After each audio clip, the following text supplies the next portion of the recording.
Okay, I got an Erev Shabbos, everyone. As we learn the Mishna Yomis for Erev Shabbos Kodesh, Erev Shabbos Parshas Vayishlach, sponsored Lila Nishmas Avram Dov ben David, L'fur Shalem Efel Yomis Mechayah Sarah, B'schus Avram ben Yom ben Ishma Malki Yudis and family, by the Fisher family, Lila Nishmas Basi Bas Robert Shlomo ben Avram Alevi, Perel Bas Ruvain, by your Klugman and family for their panos b'revach. For my shver Avigdor ben Rivka, Meir ben Chayesara, and the Chamasara bas Miriam, they should have refuah shalema b'sech shachar Yisrael. Noisin ala nusav ala mafuta. If somebody rapes or seduces a woman, since it's not a marriage, he is forbidden. He is permitted to her relatives, and she is permitted to his relatives.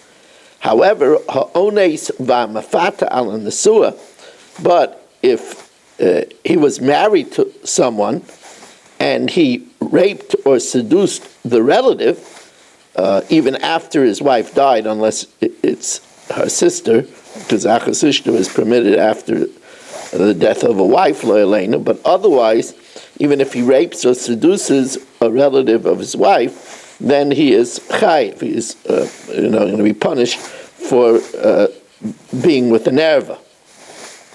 Noisei odom anusas aviv u'mefutas aviv. The Tanna Kama holds a man could marry the woman that his father raped or the woman that his father seduced, anusas b'nai u'mefutas b'nai, or the woman that his son raped or his son seduced. However, Rabbi Yehuda Oiser Banusas Aviv U'Mefutas Aviv, Rabbi Yehuda says a man cannot marry the woman that his father raped or his father seduced, and he dashens this from the Lashon of the Pasuk. It says, Lo Yegala Knaf Aviv, you shouldn't reveal the skirt of your father, which means the skirt that your father was with, you're not allowed to reveal. So you can't marry even the woman that a father raped or father seduced. Hagiyoris shin is gairu banea ima.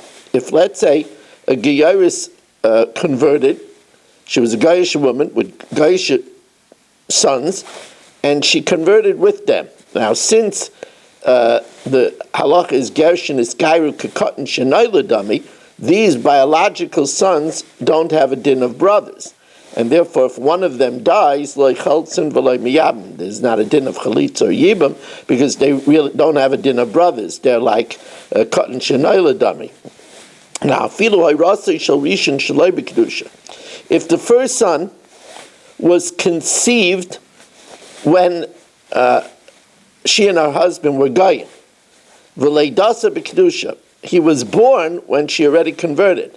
Vasheni, the second son, harasa v'leidasa b'kedusha, was conceived and born b'kedusha. Still, there's no chalitz or yibam, because since the firstborn was conceived when they were goyim, so the first son has no shaykhs to the father, and therefore they are not brothers from the same father, and for yibam you need achem min ha'av.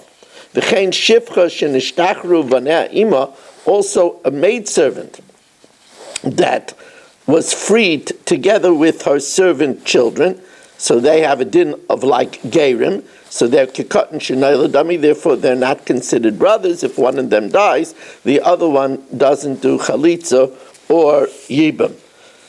We want to thank you very much for joining us. I saw that there was a problem on YouTube with Bava Kama Daf 28, but it's corrected, so it is available now, and I recently put on YouTube Q&A, which I did with Yossi Tov at the Irgun Shiurei Torah in 2018. That's something very interesting to watch with your family.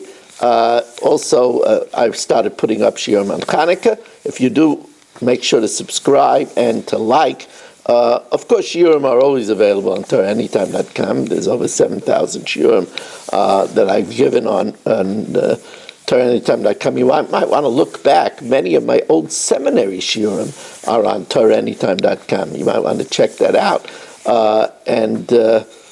Also, we're looking for a sponsor for this coming week's Chanukah shir.